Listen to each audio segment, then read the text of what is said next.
আপনারা কেমন আছেন? আশা করি ভালো আছেন। তো কিছু কথা না কয়ে আর থাকতে পারলাম না। তো জানি না আপনাদের কেবা লাগবো, কীরকম লাগবো। তো ভালো লাগলেও শুনবেন, না না লাগলেও শুনবেন, এটা আমার অনুরোধ রইল। যে সকালে ফেসবুক গুছাই দিই, একটা ভিডিও আসলো, এই পশ্চিমবঙ্গের ভিডিও, শুভেন্দু অধিকারীর রাজ্যের ভিডিও আর কি। একটা বোন খুবই কান্না করতেছে যে 5 লাখ টাকা লোন নিছে, তারপরে লোনটা নিয়ে গরু লালন পালন করতেছে। গরুটা ঈদের সময় বেচবো, হয়তো 2 টাকা রোজগার করব।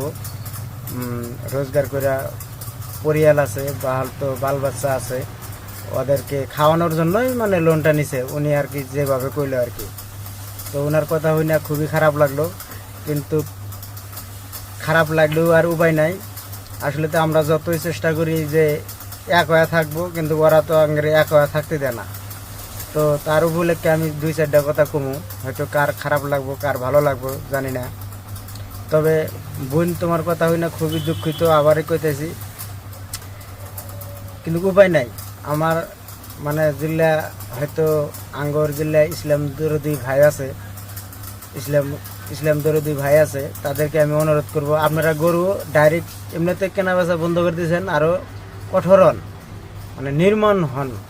নির্মমভাবে কঠোর হন, যে আমরা গরুর দিকে চায় থেকে দেখবো না।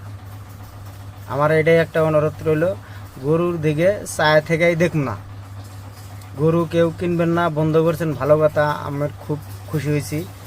আমি একজন আপনাদের ভাই হিসাবে আমি খুশি হয়েছি, অনেকই খুশি হয়েছি। তো আপনারা গরু কেনা বন্ধ করছেন, আমার খুব ভালো লাগছে।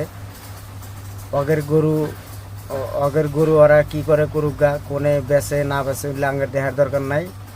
বিশেষ করে আপনারা কেউ কিনবেন না, আমার এটাই অনুরোধ। আর আরেকটা কথা হইল, গরু আঙ্গের কেনার দরকার নাই। আঙ্গের কেনার, বিশেষ করে আঙ্গের যেটা ফ্যামিলি আছে বা হয়তো আঙ্গের যেটা আত্মীয় আছে, হ্যাগেরকেও আমি এই ভিডিওর মাধ্যমে কই, গরু কেউ কিনবেন না, অথচ গরু কেউ কিনে ঝামেলায় পড়বেন না। এই ভিডিওর মাধ্যমে কইতেছি, অথচ গরু কেউ কিনে ঝামেলা পড়বেন না। তো ওদের গো মাতা, গো বাবা, গো মা, ওরা কি করে করবে আঙ্গের উল্লা দেখার দরকার নাই। তারপরে পরবর্তীকে আরও কিছু কমু, এই ভিডিওতে এতটুকুই কইলাম। বোন, আবারও কই, আঙ্গের কিছু করার নাই। তুমি শুভেন্দু অধিকারীর বাড়িতে নিয়ে গরুগুলা বান্ধে থিয়ে এসো, আর টাকা নিয়ে এসো, শুভেন্দু অধিকারী তোমাকে টাকা দিয়ে দিবে।